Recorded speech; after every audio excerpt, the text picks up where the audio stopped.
जय बुआ बाबा, जय बुआ कोरी। चाची जोजा ने कहा कि अगर तुम्हें विश्वास नहीं होता तो स्वयं उसके घर जाकर देख लो। सातों पुत्र ऐसा सुनकर सीधे जितमल जी के घर पहुँचे और देखा कि वह पूजा पाठ कर रहे हैं और उनके शरीर पर किसी भी प्रकार की कोई खरोच तक नहीं है। ऐसा देखते ही उनका भ्रम दूर हुआ और उन्होंने जाना कि जितमल जी तो एक दिव्य पुरुष हैं। उन सातों भाइयों ने जितमल जी के चरणों में गलती को स्वीकार किया और अपने द्वारा किए हुए पाप कर्मों के लिए क्षमा मांगी। उन्होंने जितमल जी से कहा कि हम सभी अपने पाप कर्मों का प्रायश्चित करना चाहते हैं, आप कृपा हमें क्षमा करें। ऐसा सुनकर जितमल जी ने उन्हें समझाते हुए कहा कि शास्त्रों में कहा गया है, पश्चाताप ही पाप करने वाले पापियों के लिए सबसे बड़ा प्रायश्चित है। सत्पुरुषों ने सबके लिए पश्चाताप को ही समस्त पापों का शोधक बताया है।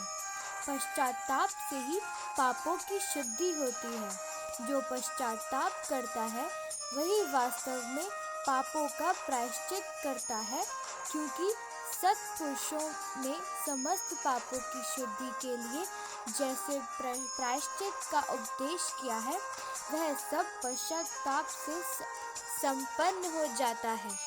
ऐसे शास्त्रों के उदाहरण देकर जितमल जी ने विशाल हृदय से उन्हें क्षमा करते हुए कहा कि जिसे अपने कुकृत्य पर हार्दिक पश्चाताप होता है, वह अवश्य उत्तम गति को प्राप्त होता है, इसमें कोई संशय नहीं है। भावी बहुत बलवान है, होनी होनहार है और कर्मगत टाले ना टले। आप अपने घर जाओ और आनंद चित होकर रहो।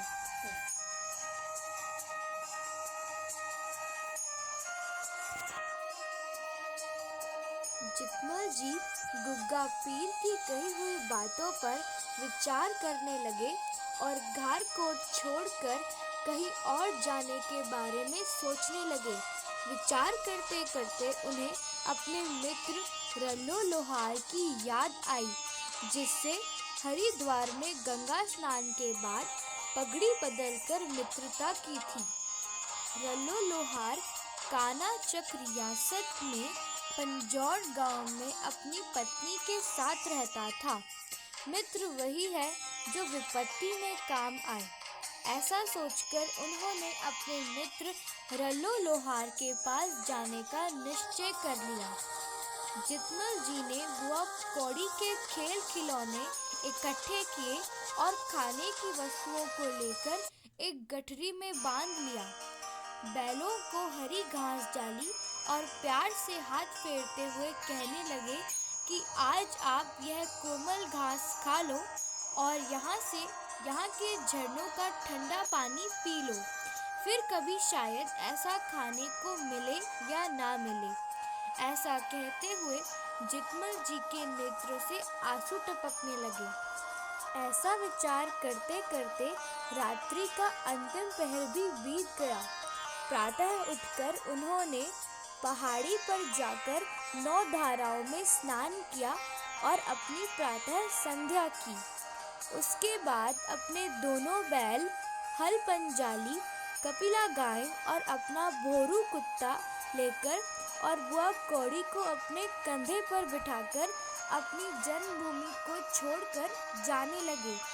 तब बुआ कौड़ी ने कहा, हे बापू, मेरे विचार में हमें घर छोड़कर निचले प्रांत में नहीं जाना चाहिए। वहाँ के लोग बड़े दुष्ट स्वभाव के होते हैं। वह लोग पहले तो दूसरों को लालच देते हैं, फिर उनके साथ धोखा करते हैं और फिर उनके मुंह पर ही उन्हें गालियाँ देते हैं। हमें ऐसी सुंदर जन्मभूमि को छोड़कर वहाँ नहीं जाना चाहिए। हम यहाँ जिस हाल में हैं, रूखा सूखा खाकर अपना जीवन निर्वाह कर लेंगे। जितमल जी ने बुआ कौड़ी को दिलासा देते हुए कहा कि मेरा मित्र रल्लो लोहार कानाचक रियासत के पंजौड़ गांव में रहता है। उसने भी मुझे कई बार आने के लिए संदेशा भेजा है। थोड़े समय के लिए हम उसके पास रहेंगे। मेरा मन अभी कुछ उदास है, फिर हम जल्दी ही अपने गांव वापस आ जाएंगे। बुआ कौड़ी ने कहा कि अगर हमने जल्द ही वापस आना है तो आप यह सब लेकर क्यों जा रहे हैं? मुझे ऐसा प्रतीत हो रहा है कि हम फिर कभी वापस नहीं आएंगे। जितमल जी को बुआ कौड़ी की बातों पर बहुत प्यार आया और कहने लगे कि गीता में भगवान ने कहा है, जय पराजय, लाभ हानि और सुख दुख को समान समझकर उसके बाद युद्ध के लिए तैयार हो जा। इस प्रकार पाप को नहीं प्राप्त होगा। इसका भाव यही है कि अनास्तिक भाव से स्वधर्म अनुसार अपना कर्म करते रहना चाहिए और फल की अपेक्षा नहीं करनी चाहिए। फिर कहा, जिस कुटुंब के सदस्य हितैषी ना हो उस कुटुंब को छोड़ कर चले जाना चाहिए। उन्होंने गणेश जी और त्रिकुटा भगवती को नमस्कार किया, अपने घर के द्वार बंद किए और वहां से चल दिए।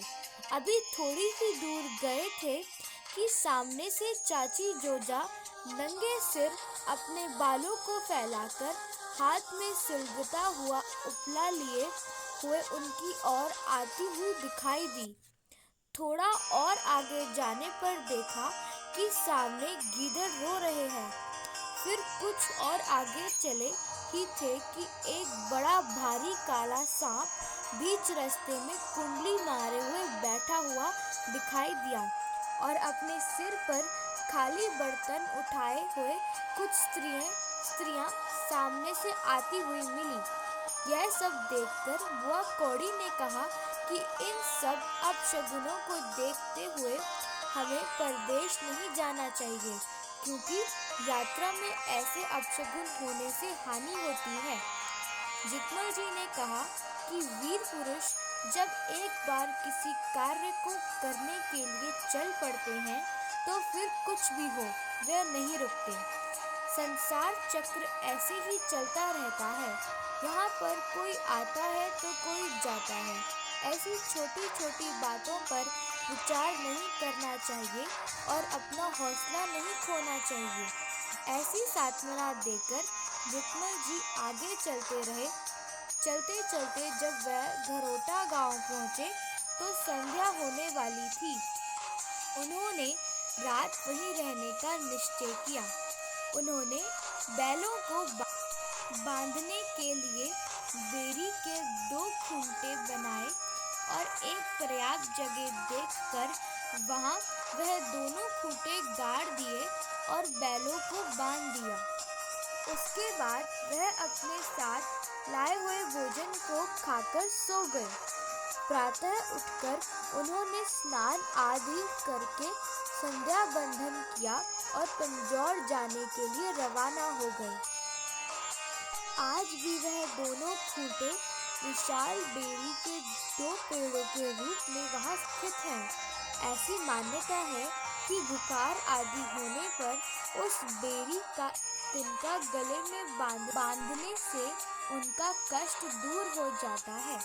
उसी दिन दोपहर के पश्चात वह बुआ कौड़ी को साथ लेकर रल्लो लोहार के घर पहुंच गए। रल्लो लोहार ने जितमल को घर के अंदर आते देखा तो उन्होंने दौड़कर उनका स्वागत किया और कहा कि आज मेरा जीवन धन्य हो गया जो ऐसी तपस्वी मूरत मेरे घर पधारी है। रल्लो लोहार ने जितमल जी के चरणों में दंडवत प्रणाम किया और उनकी चरण धूलि अपने मस्तक पर लगाई।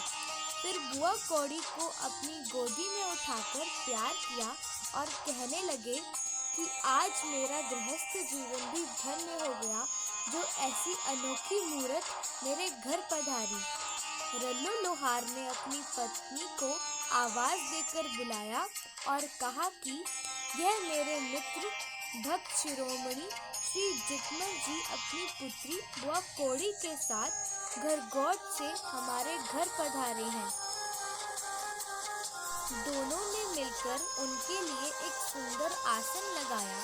जितमल और बुआ कौड़ी को आसन पर बिठाकर उनके चरण धोए, चरणामृत पिया और बाकी बचे हुए जल से घर के आंगन में छींटा लगाया।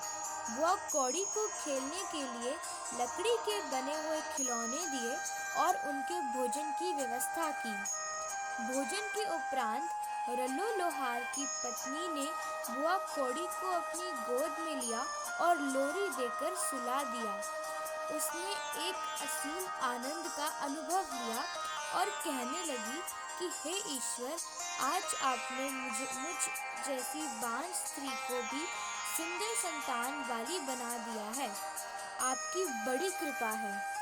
इस तरह जितमल जी को रल्लू लोहार के घर रहते हुए कई दिन बीत गए। संकोचवश रल्लू लोहार ने अपने मित्र से उनके आने का प्रयोजन नहीं पूछा, लेकिन एक दिन जितमल जी ने स्वयं उनको अपने आने का कारण बताया और कहा कि मैं यहाँ कुछ समय व्यतीत करना चाहता हूँ। मुझे आपकी सहायता चाहिए। आप मुझे कुछ जमीन हिस्से पर दिलाओ जिससे मेरा जीवन निर्वाह हो सके। खाली बैठा हुआ मन भी नहीं लगता। रल्लू लोहार ने फिर हाथ जोड़कर प्रार्थना की कि क्या हमसे कोई अपराध हुआ है कि जो आप ऐसा कह रहे हैं। मेरा घर और यह अन्न भी तो आपका ही दिया हुआ है। आपकी सेवा करने में ही हमारा कल्याण है। जितमल जी ने कहा कि जो पुरुष दूसरों के अन्न पर निर्भर रहते हैं, उनका अपना तप रूपी धन नष्ट हो जाता है। इसलिए आप मुझे थोड़ी भूमि हिस्से पर ले दें, जिससे मैं जीवन निर्वाह कर सकूं और आप पर भी बोझ ना बने। रल्लू लोहार ने फिर हाथ जोड़कर कहा कि यदि आपकी ऐसी ही इच्छा है तो प्रातः मैं आपको अपने मित्र घग्गी सिंह ममुआलिया के पास ले चलता हूँ। वह जसवा गांव में रहते हैं और वीर सिंह जी के कार्य मुख्तार हैं। आशा है कि वह हमारी सहायता कर पाएंगे। अगले दिन रल्लू लोहार जितमल को घग्गी सिंह ममुआलिया के पास ले गए और कहा कि यह मेरे मित्र हैं और चाहते हैं कि कुछ जमीन हिस्से पर मिल जाए जिससे अपना निर्वाह कर सकें। आप कृपया इन्हें हिस्से पर कुछ जमीन दिलवा दें। घग्गी सिंह ममुआलिया ने सारी बात सुनी और जितमल जी का तपस्वी चेहरा देखकर कहने लगे कि अगर यह तेरे मित्र हैं तो मेरा भी मित्र हुए। आप इन्हें कल लेकर आना। मैं इन्हें हमारी वजीर वीर सिंह जी के पास अमगरोटा ले चलूंगा और हिस्से पर भूमि दिलाने का पूरा प्रयत्न करूंगा। दूसरे दिन घग्गी सिंह ममुआलिया जितमल जी को लेकर वीर सिंह जी के पास गए और उन्हें जितमल जी का परिचय दिया। घग्गी सिंह ने वीर सिंह जी को बताया कि जितमल जी रियासी तहसील के घारकोट गांव के रहने वाले मखलोत्रा जाति के ब्राह्मण हैं। घारकोट एक पहाड़ी क्षेत्र में है जहाँ पर छोटे छोटे सीढ़ी नुमा खेत हैं। वहाँ की ज़मीन बहुत पथरीली है, जिसके कारण वहाँ पर कृषि उत्पादन बहुत कम होता है। यह हमारे क्षेत्र में खेती बाड़ी करने के लिए कुछ ज़मीन हिस्से पर लेना चाहते हैं। मेरी आपसे प्रार्थना है कि कुछ ज़मीन इन्हें हिस्से पर दे दें, जिससे यह अपना जीवन निर्वाह कर सके। वीर सिंह जी ने सारी बात सुनकर जितमल जी को आसन पर बैठने के लिए कहा और उनके तेज को देखकर सोचने लगे कि यदि इस तपस्वी ब्राह्मण को भूमि ना दी गई तो ना जाने निराश ब्राह्मण कोई श्राप ना दे दे। जिससे हमारे वंश पर कोई बुरा प्रभाव पड़े। यह सब सोचकर वीर सिंह जी ने कहा कि आप मेरे साथ महाराजा अजैब देव सिंह जी के पास चलें तो मैं राजा से कहकर आपको भूमि दिलवा दूंगा। ऐसा कहकर वह जितमल जी को राजा अजैब देव सिंह जी के पास ले गए और सारा वृतांत कह सुनाया और प्रार्थना की कि इन्हें कुछ भूमि हिस्से पर दे दें। महाराजा अजैब देव सिंह ने जितमल जी से कहा कि मैं आपको एक धर्मार्थ मंदिर दे देता हूँ और राज दरबार से सीधा भी आपको मिल जाएगा। आप प्रेम पूर्वक मंदिर में भगवान का भजन करें और आनंद पूर्वक अपना जीवन व्यतीत करें। आपको कोई कष्ट नहीं होगा और राज दरबार की ओर से आपके जीवन निर्वाह का बंदोबस्त भी हो जाएगा। महाराजा जी के शब्दों को सुनकर जितमल जी राम राम उच्चारते हुए खड़े हो गए और कहा कि मैं इस प्रकार का जीवन नहीं जीना चाहता।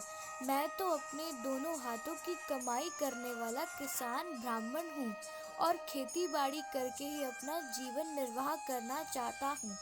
कृपया आप मुझे निर्वाह योग्य भूमि हिस्से पर दे दें, आपका बहुत उपकार होगा। ऐसी बात सुनकर महाराजा अजैब देव सिंह जी ने अपने वजीर वीर सिंह जी से कहा कि इन्हें हमारे राज्य की सबसे अच्छी भूमि दे दो। लेकिन वीर सिंह जी ने कहा कि इस समय आपके राज्य में सारी भूमि हिस्से पर दे दी गई है, अब तो केवल राज्य में जंगल ही बचे हैं। सामाचक के पास गूढ़ा सिंगू नामक जंगल है, उसको साफ करके जितनी भूमि यह खेती के लायक बना लेंगे उतनी भूमि इनको हिस्से पर दे दी जाएगी। अब आगे